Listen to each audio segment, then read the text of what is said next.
এই নাও পিঠা আম্মা পাঠাইছে। জানোই তো যে আম্মা কেমন করে তোমার কথা বলে। একটু দিবা? কেন? দাও না। আমি যাই। হ্যাঁ আচ্ছা দাও।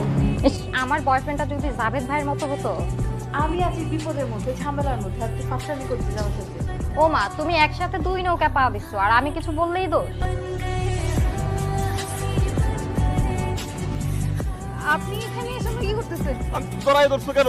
তুমি তুমি তুমি পাল্টাই গেছো। শোনো, আমার না এখন পড়তে বসতে হবে, অনেক পড়া আছে। নুরির সাথে আপনার সম্পর্কটা কি? আরে মেয়ে আমার প্রেমিকা। এটা কি বললেন? নুরির সাথে আমার সম্পর্ক ভাই তো ছোটবেলা থেকে, বুঝছেন ভাই? আপনি কি পাগল হয়েছেন? অনেক স্মৃতি ভাই, বাঁচবো না ভাই। আমি কবে বলছি আপনাকে আমি ভালোবাসি? আপনি শহরে আসেন, আমার গ্রামের মানুষ, এই জন্য আসেন, আমি সুন্দর করে দুটো কথা বলি, দেখা করি, তার মানে কি আমি আপনার ভালোবেসে ফেলছি? আপনি এগুলো ভেবে ফেলছেন?